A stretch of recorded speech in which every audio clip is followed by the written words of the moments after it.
went after the terrorist masterminds who committed the October 7th massacre. And we did so in Qatar, which gives safe haven. It harbors terrorists. It finances Hamas. It gives its terrorist chieftains sumptuous villas. It gives them everything. So we did exactly what America did when it went after the terrorists, Al-Qaeda terrorists in Afghanistan, and after they went and killed Osama bin Laden in Pakistan. I say to Qatar and all nations who harbor terrorists, you either expel them or you bring them to justice. Because if you don't, we will.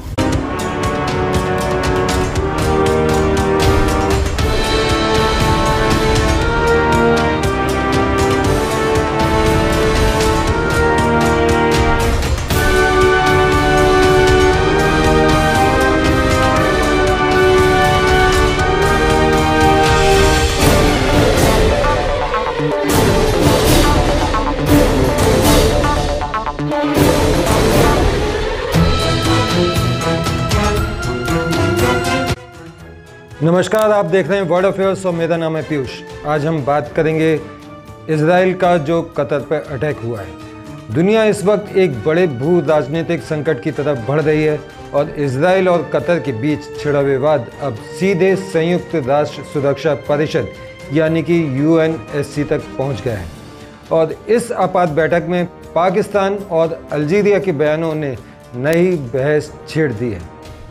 आज के video में हम जानेंगे आखिर Israel और Qatar के बीच टकराव क्यों हुआ, पाकिस्तान और अल्जीरिया ने UN में क्या कहा और दुनिया की राजनीति में इसका क्या असर पड़ सकता है।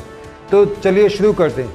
लेकिन आगे बढ़ने से पहले अगर आप चैनल पर नए हैं और अभी तक आपने चैनल को सब्सक्राइब नहीं किया है तो प्लीज़ चैनल को सब्सक्राइब ज़रूर करें। आपके एक कमेंट से या एक लाइक से हमारे को हौसला अफजाई मिलती है। चलिए शुरू करते हैं। दोस्तों, मामला शुरू हुआ इजराइल के हालिया बयान और कार्रवाई से। Qatar and all nations who harbor terrorists, you either expel them or you bring them to justice. Because if you don't, we will. Israel के प्रधानमंत्री बेंजामिन नेतन्याहू ने साफ कहा है कि हमास के नेता अगर कतर में हैं तो या तो कतर उन्हें इजराइल को वापस दे या देश से बाहर निकाले या फिर इजराइल उन्हें वहीं जाकर ख़त्म कर देगा। इस बयान ने पूरे खाड़ी देशों को हिला दिया। कतर ने इसे अपनी संप्रभुता पर हमला बताया और दुनिया भर में इसकी आलोचना शुरू हो गई।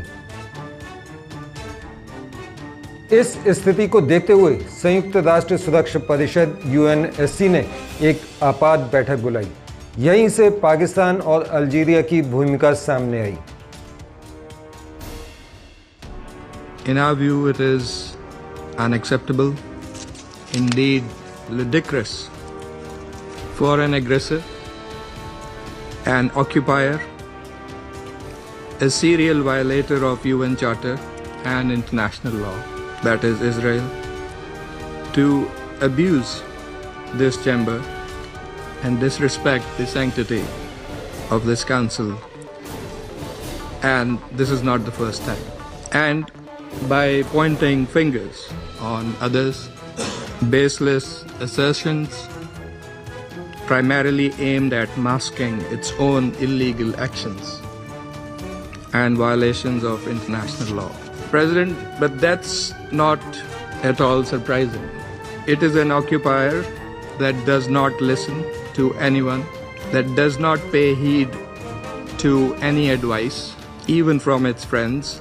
There are any left that refutes, and not just refutes, it threatens members of the international community, international media, international human rights and humanitarian organizations, doesn't listen to the ICJ or the ICC and threatens the UN and its senior officials. Pakistan ने Israel की कार्रवाई को unprovoked illegal aggression यानी बिना उकसावे का गैर कानूनी आक्रमण बताया। पाकिस्तान ने कहा कि यह कतर की संप्रभुता और अंतर्राष्ट्रीय कानूनों का उल्लंघन है। इस तरह की कार्रवाई से पूरा क्षेत्र अस्थिर हो सकता है। पाकिस्तान ने UNSC से मांग की कि इजराइल की कड़ी निंदा हो और उसे जिम्मेदार ठहराया जाए।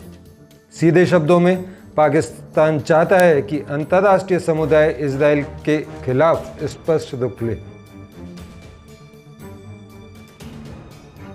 अल्जीरिया ने क्या कहा? अब आते हैं अल्जीरिया पर। अल्जीरिया ने क्या कहा?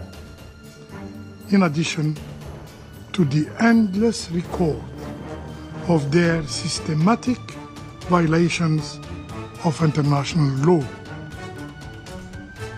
Israel behaves as if law does not exist, as if borders are illusions, as if sovereignty itself is a dispensable notion, as if the UN Charter is an ephemeral text. Meanwhile, in Gaza, innocent lives are annihilated by the thousands. The world watches helplessly. Horrific image of destruction, devastation, and human despair. Yet, even that current carnage in Gaza. Violence breeds violence, impunity breeds war. यानी हिंसा केवल और हिंसा को जन्म देती है, और जब अपराधियों को सजा नहीं मिलती तो युद्ध पैदा होता है। अल्जीरिया ने यूएनएससी के बयान पर नाराज़गी जताई क्योंकि उसमें इजराइल का नाम स्पष्ट नहीं लिया गया। उनका कहना था कि अगर कोई देश हमला कर रहा है तो सुरक्षा परिषद को साफ साफ आक्रामक पक्ष का नाम लेना चाहिए। यानी पाकिस्तान और अल्जीरिया दोनों इजराइल पर दबाव बढ़ाना चाहते हैं, लेकिन अलग अलग अंदाज में। दोस्तों, अब सवाल यह है कि इसका असर पूरी दुनिया पर क्या होगा। सबसे पहले खाड़ी क्षेत्रों में तनाव बढ़ सकता है। कतर और इजराइल के बीच सीधा टकराव अमेरिका समेत पश्चिमी देशों के लिए सिरदर्द बन सकता है। अगर अंतर्राष्ट्रीय स्तर पर इजराइल को आक्रामक करार दिया गया तो यह उसके लिए कूटनीतिक झटका होगा। वहीं पाकिस्तान और अल्जीरिया जैसे देशों को मुस्लिम वर्ल्ड में अपना राजनीतिक और धार्मिक प्रभाव बढ़ाने का मौका मिलेगा। अब सवाल ये उठता है कि क्या कतर इजराइल पर हमला कर सकता है? सीधे तौर पर नहीं, या साफ शब्दों में नहीं।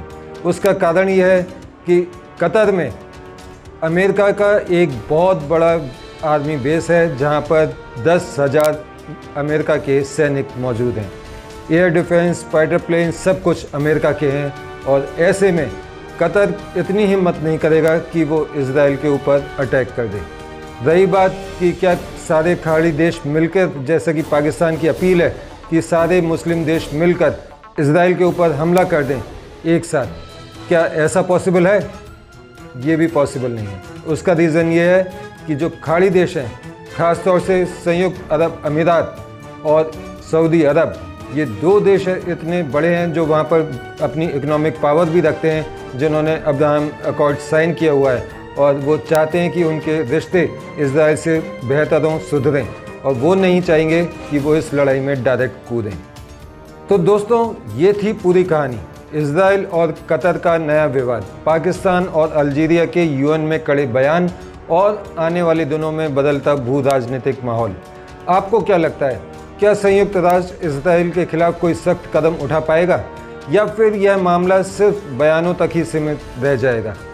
कमेंट में अपनी राय ज़रूर लिखिए, और वीडियो अच्छा लगा हो तो लाइक, शेयर और सब्सक्राइब करना बिल्कुल मत भूलिए।